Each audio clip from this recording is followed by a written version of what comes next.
नमस्कार दोस्तों, आध्यात्मिक समाधान सीरीज के पहले एपिसोड के अंदर आप सभी का बहुत बहुत स्वागत है। प्यारे दोस्तों, हमारे चैनल के ऊपर आज तक हम पास्ट लाइफ रिग्रेशन से संबंधित केस स्टडीज को आप सभी के सामने प्रस्तुत करते आए हैं, जिन केस स्टडीज के माध्यम से हम सबने सीखा कि किस प्रकार से जो समस्याएं आज हम अपने जीवन के अंदर फेस कर रहे होते हैं, उन सभी का हमारे पूर्व जन्मों से संबंध होता है। भले ही हमने कोई गलत कर्म इस जन्म में न भी किया हो, लेकिन फिर भी कोई ना कोई हमारा विकर्म जो है पूर्व जीवन से हमारा पीछा कर रहा होता है, जिसकी वजह से मुश्किल परिस्थितियां हमारे जीवन के अंदर आ जाती हैं। लेकिन दोस्तों, आध्यात्मिक समाधान की सीरीज के जितने भी वीडियोस होने वाले हैं, इन सब के अंदर हम निवारण के बारे में बात करने वाले हैं। जी हाँ दोस्तों, बहुत सारे भाई बहन हमें काउंसलिंग करने के लिए अप्रोच करते हैं, जिसके अंदर वे अपने जीवन की समस्याओं को हमारे सामने रखते हैं। और दोस्तों, काउंसलिंग के माध्यम से ही ये जो समस्याएं हैं, इनका क्या समाधान हो सकता है, इसको ढूंढने का प्रयत्न किया जाता है। दोस्तों, आज का ये केस है लगभग 35 वर्ष की आयु की एक विवाहित महिला का, जिनके विवाह को लगभग 7 वर्ष हो गए हैं, लेकिन 7 वर्षों में आज तक ये गर्भवती नहीं हो पाए हैं। दोस्तों, गर्भवती न होने के कारण बहन बहुत ज़्यादा स्ट्रेस के अंदर चल रहे हैं। इनके वैवाहिक जीवन के अंदर भी बहुत सारे कॉम्प्लिकेशंस आ रहे हैं और बहन के ऊपर जो इनकी फैमिली है, उसका भी बहुत ज़्यादा प्रेशर बना हुआ है, जिसको लेकर के बहुत ज़्यादा परेशान थे। इसी के साथ साथ बहन ने बताया कि इनका विवाह हो जाने के बाद से ही इनको बहुत सारी शारीरिक समस्याएं होने लगी, व्याधियां आ गई, जिनमें से एक इन्होंने अभी क्वाइट रिसेंटली इन्होंने बताया कि इनको जो इनका पेट है, उसके अंदर फाइब्रॉइड डिटेक्ट हो गया है। अब क्योंकि फाइब्रॉइड पेट के अंदर है, तो उनके गर्भवती होने के अंदर तो वो कोई समस्या उत्पन्न नहीं कर रहा है, जैसा कि डॉक्टरों ने उनको बताया, लेकिन फिर भी अब उसका इलाज करने के लिए इनको हैवी मेडिकेशन लेना पड़ रहा है, और उससे अगर ये फाइब्रॉइड ठीक नहीं होता है तो फिर सर्जरी करानी पड़ेगी। इसी के साथ साथ इन्होंने हमें बताया कि क्योंकि ये गर्भवती नहीं हो पा रहे हैं और इनके पति की बहुत ज़्यादा इच्छा है कि इनकी अपनी ही संतान होनी चाहिए, इसकी वजह से इन लोगों ने आईवीएफ को कंसिडर किया। लेकिन आईवीएफ के बारे में जब इन्होंने पता किया तो इनको पता चला कि उस प्रोसीजर के अंदर 5 से 7 लाख रुपए लगने वाले हैं। अब बहन ने बताया कि इतना पैसा तो हम अफोर्ड नहीं कर सकते, इतना पैसा हम कहां से लाएंगे। तो इनको अब इस परिस्थिति के अंदर क्या करना चाहिए, इसके ऊपर इनको राय चाहिए थी। और फिर मतलब इसी की वजह से फिर बहन का जो है काउंसलिंग का सेशन रखा गया। लगभग 1-1.25 घंटा हमने बहन से बात करी। दोस्तों काउंसलिंग जब किया जाता है तो इसके अंदर जो केस होता है, जो समस्या होता है, उसकी गहराई में उतरने का प्रयास किया जाता है, क्योंकि बहुत बार हमें जो समस्या लग रही होती है, दरअसल असली समस्या वो होती ही नहीं है, समस्या कुछ और होती है, और हम एक गलत चीज़ के ऊपर बहुत समय से काम कर रहे होते हैं और विफल हो रहे होते हैं। ऐसा ही कुछ दोस्तों इनके केस के अंदर देखने को मिला। आपको हम बताएंगे किस प्रकार से हमारी फाइंडिंग्स थी, हमने जो बहन से बात करा, क्या क्या हमारे को पता चला। जैसे दोस्तों, एक बहुत ही पेक्यूलियर सी चीज़ हमारे को पता लगी बहन के बारे में, गौर करने वाली चीज़ थी। इन्होंने बताया कि विवाह करने से पहले, बहन के शब्द थे, हमारे नहीं, इन्होंने 200 से 250 रिश्तों को ठुकराया था। तो इस चीज़ के ऊपर डिस्कशन होने स्टार्ट हुआ। हमने बहन से पूछा भाई क्यों ठुकराया था, तो इन्होंने बताया कि भाई मेरा ना कुछ क्राइटेरिया था, और वो क्राइटेरिया ये था कि मुझे केवल नौकरी करने वाला पति चाहिए था। हमने पूछा कि नौकरी वाला क्यों चाहिए था, तो इन्होंने बताया कि जो लोग बिजनेसमैन होते हैं, अमूमन तौर पे उनका एक बहुत बड़ा परिवार होता है, और बिजनेसमैन आदमी जो होता है उसका ना आने का टाइम होता है ना जाने का टाइम होता है, और जो लेडी होती है वो तो बस परिवार की सेवा करने में ही लगी रह जाती है। तो मुझे ऐसा वर नहीं चाहिए था जो कि बिजनेसमैन हो, मैं चाहती थी कि भैया जॉब करने वाला हो। और इसके साथ साथ इन्होंने, इनका एक और क्राइटेरिया था कि पति चाहिए था जो अकेला रहता हो। तो हमने कहा अच्छा कि अकेला रहने वाला पति चाहिए था। तो कहीं ना कहीं इस चीज की तरफ इशारा कर रहा था कि बहन जो है किसी भी बड़े परिवार की जो जिम्मेवारी है उसको उठाने के लिए मतलब मेंटली प्रिपेयर्ड नहीं थे पहले से ही, मतलब इनका ये माइंड सेट था। हमने थोड़ा सा बहन के बारे में इंक्वायर किया कि आप अपने बारे में बताइए, आप क्या करते हैं। तो आज का तो इनका सिनारियो ये है, इन्होंने बोला जब से मेरा विवाह हुआ है तब से मैं घर पे हूं, मैं तो हाउसवाइफ बन गई हूं। लेकिन विवाह होने से पहले बहन का एक लेडीज टेलर का शॉप था। लेडीज टेलर के शॉप को इन्होंने खुद शुरू किया था। 4 एम्प्लॉइज इन्होंने रखे हुए थे और इन्होंने बताया कि जहां पर इनका काम था वहां पर इनका अच्छा खासा नाम हो गया था। मतलब इनकी जो दुकान थी वो चलने वाली दुकान थी, हर वक्त इनका जो स्टाफ है वह बिजी रहता था। अब दोस्तों जब ये बात हमारे सामने आई तो इस सब्जेक्ट के ऊपर थोड़ा सा हमने बहन को ग्रिल किया। हमने उनसे पूछा कि भाई आप खुद तो एक बिजनेस लेडी हो, लेकिन आपको अपने लिए जो पति चाहिए, पति आपको अपने लिए नौकरी पेशा वाला चाहिए था, तो इसका रहस्य क्या है, इसका राज क्या है, थोड़ा आप इसको हमारे को खुल करके बताइए, ऐसा आप क्यों चाहते थे। दोस्तों ये वाली जो बात थी, बहन के पास इसका कोई भी ठीक उत्तर नहीं था और यहीं पर कहीं ना कहीं जो कारण है समस्या का वो छुपा हुआ था। जी हाँ दोस्तों, जब बहन को हमने थोड़ा और ग्रिल किया तो कुछ इस प्रकार से बात निकल करके सामने आई कि ये जो बहन है ये एक्चुअली में एक बड़े परिवार की या फॉर दैट मैटर किसी भी फैमिली की जिम्मेवारी लेने के लिए तैयार ही नहीं थी। वह इनका नेचर ही नहीं है और ये बात इन बहन ने खुद मानी। इसके साथ साथ जो बहन को अभी तक हम पूरा ऑब्जर्व कर रहे थे, जैसे एक हाव भाव होता है, बोलने का तरीका होता है, उससे यह बात भी सामने आ रही थी कि जो बहन का जो एनर्जी सिग्नेचर था वो फेमिनाइन ना होकर के मैस्कुलिन साइड पे ज्यादा था। दोस्तों एक तो होता है कि हमारे पास शरीर है किसी फीमेल का या मेल का, दूसरा होता है कि हमारी एनर्जी क्या कहती है कि हम किसकी तरफ हमारा झुकाव ज्यादा है।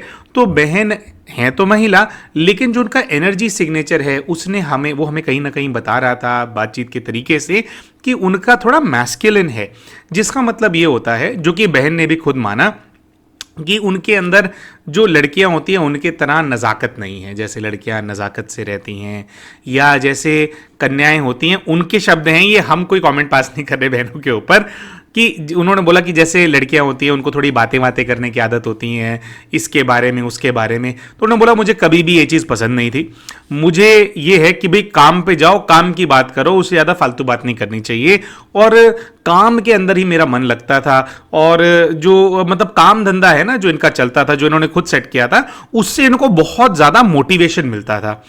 तो इनको ये बात अच्छे से पता थी कि जिस जगह पे ये रहते थे, जो भी इनका अपना फैमिली का, अपना जो सोसाइटी का हर किसी का अपना स्ट्रक्चर होता है, तो इनको कहीं ना कहीं ये बात पता थी कि विवाह करने के बाद जो है इनको काम नहीं करने दिया जाएगा या इनको ऐसा माहौल नहीं मिलेगा। तो पहले से ही ऐसी एक्सपेक्टेशन रखना चाहते थे कि भैया अगर मुझे काम नहीं करने को मिलेगा तो कम से कम पति का टाइम तो फिर मेरे को मिले। तो इसलिए इनको एक नौकरी पेशा वाला जो पुरुष है वो चाहिए था, इनके शब्दों के अनुसार। लेकिन अब जो मतलब यहां पे जो बात जो रिवील हो रही थी वो ये थी कि आज जो कुछ भी इनके जीवन के अंदर हो रहा है ये क्यों हो रहा है, जैसे कि इनका बच्चा क्यों नहीं हो रहा है। देखिए फिजिकल लेवल पे ये प्रॉब्लम है, वो प्रॉब्लम है, प्रॉब्लम ठीक से डायग्नोज नहीं हो रही, वो एक अलग बात है।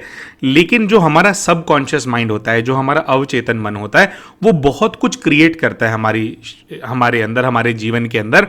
तो सबसे पहले जिस चीज को एक अवचेतन, हमारे अंदर एक शक्ति है जो कि हमारी है, सबसे पास उसके क्या चीज है, सबसे पास उसके है आपका शरीर, है ना। आपकी आत्मा के पास सबसे पहला शरीर है, फिर दूसरे लोग हैं, दूसरों का शरीर, और फिर दूसरी परिस्थितियां। तो सबसे पहले जो चीज को आपका अवचेतन मन इंपैक्ट करता है वह आपका अपना शरीर है। तो बहन के केस में हमारे को समझ में आया कि क्योंकि इनके अंदर के मन की जो इच्छा है वह थी कि इनको परिवार नहीं चाहिए जिसकी जिम्मेवारी इनको उठानी पड़ेगी, तो वही इच्छा कहीं ना कहीं इनके इस केस के अंदर फलीभूत हो रही थी। जी हाँ दोस्तों, बहन ऊपर से तो चाह रही हैं कि इनको बच्चा होना चाहिए, लेकिन अंदर से परिवार की जिम्मेवारी नहीं लेनी है। तो जो उनका अपना अवचेतन मन है वो बीमार हो रहा है इस चीज को, क्योंकि अंतरात्मा जो कह रही है आप उसके विरुद्ध जा रहे हो, और आप वो कर रहे हो जो असली में आप नहीं चाहते। आगे चल करके डिस्कशन के अंदर बहन ने माना कि चाहे बच्चे का स्ट्रेस हो या इनका विवाह करने का डिसीजन हो, विवाह करने का डिसीजन भी और आज बच्चा नहीं हो रहा है, इसका जो स्ट्रेस है दरअसल ये एक सोशल स्ट्रेस है इनके ऊपर। ये इनका अपना स्ट्रेस नहीं है, इनके परिवार वालों का प्रेशर आ रहा है इनके ऊपर कि क्यों नहीं हो रहा, क्यों नहीं हो रहा, क्यों नहीं हो रहा, उसकी वजह से ये परेशान है। सही मायने में अगर ये अपने मन के अंदर झांकें तो बहन ने इस बात को पाया कि असली में वो अभी मां बनने के लिए तैयार नहीं है। अब यहां पर कुछ भाई बहन बोलेंगे कि अरे भाई अगर बच्चा हो जाएगा तो उसके बाद उनके अंदर हार्मोनल चेंजेस आ जाएंगे, फिर शायद ये हो।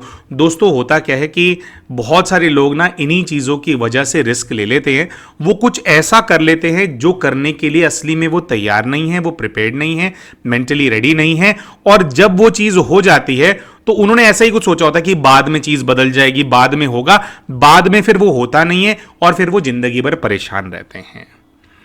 तो यहां पे क्या होता है दोस्तों, इसको बोलते हैं कि जैसे जो बॉडी है ना, जो उनका शरीर है वो विड्रॉल स्टेट के अंदर चला गया है, एक परिस्थिति है उससे शरीर अपने आप को विड्रॉ कर रहा है जानबूझ के। शरीर इसको जैसे एक प्रकार का साइकोसोमैटिक रोग आप समझें कि आपके अंदर कुछ चल रहा है, उसको फलीभूत करने के लिए आपके शरीर में समस्याएं आ रही है, तो जानबूझ के जो शरीर है वो समस्याएं अपने अंदर उत्पन्न कर रहा है, क्योंकि एक्चुअली में न तो वो एक विवाहित जीवन से खुश है, उसके अंदर आने को वो रेडी नहीं था, उसके अलावा न ही वो अभी बच्चा जो असली में जो अंदर आत्मा है वो अभी उसको दुनिया में लाने के लिए तैयार है। इसकी वजह से ये सारी जो चीज़ें हैं इनके साथ हो रही थी। ये हमारा ऑब्जर्वेशन था बहन का, जो पूरा काउंसलिंग हमने किया। यहाँ पर हम ये बिल्कुल नहीं कहना चाह रहे हैं कि कोई पुरुष है या कोई महिला है उनको विवाह नहीं करना चाहिए, नहीं, सामाजिक व्यवस्था है, विवाह करना चाहिए आपको, ऐसी कोई बात नहीं है। हम ये भी यहाँ पे नहीं कहना चाह रहे हैं दोस्तों कि भाई आपको अगर बच्चा नहीं हो रहा है तो बस आपको करना ही नहीं चाहिए। ये जो भी हमारी फाइंडिंग्स है, जो कुछ भी हुआ, ये इस बहन का जो केस है उसके स्पेसिफिक है। बहन का क्लियरली विजिबल था कि उनका एनर्जी सिग्नेचर मैस्कुलिन है। एक मां की जो जिम्मेवारी है वो उसको ठीक से नहीं निभा पाएंगी, और इस चीज को ये जो प्यारी बहन है अंदर से बहुत अच्छे से जानते हैं, इन्होंने पूरा स्वीकार किया उस चीज को। लेकिन क्योंकि सोशल प्रेशर है, क्योंकि सोसाइटी ये कि नहीं शादी हुई है, पहली बात बहन है तो शादी करनी है ना, उसके बाद शादी होगी तो बच्चा करना ही करना है, ये जो प्रेशर है इसके चलते ये परेशान चल रहे थे। तो इसको, इस केस के अंदर बहन जी को जो हमने रेकमेंडेशन दिया, हमने इनको कहा कि बहन देखिए आपकी जो आत्मा है, आपको अपनी आत्मा को भोजन देना बहुत ज़्यादा आवश्यक है। आपकी आत्मा का जो भोजन है, आत्मा की जो खुशी है वो आएगी आपके काम से। हमने बहन को बोला कि बहन जी देखिए अभी आप थोड़ा, जैसे आपने बताया कि फिजिकल एलिमेंट्स हैं, तो आप इस संकल्प को रखना स्टार्ट करो कि मैं अपने काम को दोबारा से शुरू करने वाली हूँ। जहां भी रहते हो, टेलरिंग का काम आता है, उसको दोबारा से शुरू करो। आपने जो ये काम छोड़ दिया है ना, जिस चीज से आपको खुशी मिलती थी, उसकी वजह से जीवन के अंदर उदासीनता है। आपके जीवन में इसलिए उदासीनता नहीं है कि बच्चा नहीं है, असली में बात काम की है। आप काम करने वाली महिला हो तो आपको काम करना चाहिए। इसके अलावा क्योंकि काम करना चाहिए और बच्चा अभी करने के लिए आप रेडी ही नहीं हो, तो उसकी वजह से ये जो उनका स्ट्रेस था इस चीज़ को लेकर के कि 5 से 7 लाख या 4 से 7 लाख रुपए आईवीएफ के अंदर जो लगने वाले थे, वो तो पूरी तरह से आउट ऑफ द क्वेश्चन है ना। तो बहन को हमने यही रेकमेंड किया कि देखिए बहन, अभी आप इस सोशल प्रेशर के अंदर आकर के पैसा भी लगा लेंगे कि भाई चलो कर लेते हैं, फिर भी बच्चा, बॉडी आपकी विड्रॉल स्टेट के अंदर है। देखिए ये 5-7 लाख रुपए लगाने के बाद भी कोई गारंटी नहीं है कि बच्चा होगा, क्योंकि इस प्रकार की बहुत सारी चीजें ये पहले भी आजमा चुके हैं। तो एक तो ये होता है कि हमें चाहिए, असली में अंदर से मुझे चाहिए, मुझे मां बनना है, तो उसके लिए आप हर संभव प्रयास कर रहे हैं। अगर ऐसा होता तो शायद हम कुछ और रेकमेंड करते, लेकिन उनके अंतर मन ने यही गवाही दी कि असली में मुझे नहीं बनना है, मुझे काम करना है। इसलिए हमने बहन को रेकमेंड किया कि बहन आप इस टेंशन को ही छोड़ दो, आपको अपने पति से खुल करके बात करनी चाहिए, आपको अपने पति को बताना चाहिए कि भैया देखो ये मेरी स्थिति है, आपसे मेरा विवाह हुआ है, आप मेरे पार्टनर हो, आप मुझे इस चीज़ के अंदर सपोर्ट करो बच्चे को संभालने के लिए, वो जिम्मेवारियां, क्योंकि बच्चा हो जाता है तो फिर उसके बाद पूरी तरह से बच्चे की आपको केयर करनी पड़ती है। तो ऐसा नहीं होना चाहिए कि आप एक रचना रच दो फिर उसकी पालना ना करो। बच्चा किया तो फिर उसको पूरा प्रेम देना पड़ेगा, करना पड़ेगा। आप रेडी नहीं हो तो इससे बेहतर यह है कि ना करो। बच्चा करने के बाद उसकी जिंदगी खराब करो और स्ट्रेस के अंदर जाओ, उससे अच्छा यह है कि उस दिशा में आप न बढ़ें। हमने यही बहन को रेकमेंड किया, हमने इनको कहा कि पति से बात कीजिए, तो बहन का यह था कि हाँ मैं, फिर उन्होंने ये बोला कि असली में उनके अंदर भी यही वाली बात चल रही थी। तो आज ये काउंसलिंग से उनको बात क्लैरिफाई हो गई कि जो वो सोच रहे थे कहीं ना कहीं, जो उनके अंदर आपस में एक द्वंद्व चल रहा था, उसके अंदर जो उनका निष्कर्ष निकल रहा था वही ठीक निकल रहा था। तो उन्होंने यही बोला कि आगे चल करके मैं फिर अपने जो पति हैं उनसे बात करूंगी। दोस्तों, यहाँ जो ये काउंसलिंग हमने किया, इससे जो लर्निंग हमने डिराइव करी वह थी, हमने लिख करके रखी हुई है। हर इंसान को समझना चाहिए कि वह हर चीज़ करने के लिए नहीं बना है और इंसान को उस डायरेक्शन में आगे बढ़ना चाहिए जहां वह अच्छा परफॉर्म कर सकता है। प्यारे दोस्तों, केवल अगर आप एक महिला के रूप में आपने जन्म ले लिया है तो इसका मतलब ये नहीं है कि आप सिर्फ घर गृहस्थी संभालने के लिए हैं, सिर्फ आप बच्चों को पालने के लिए हैं।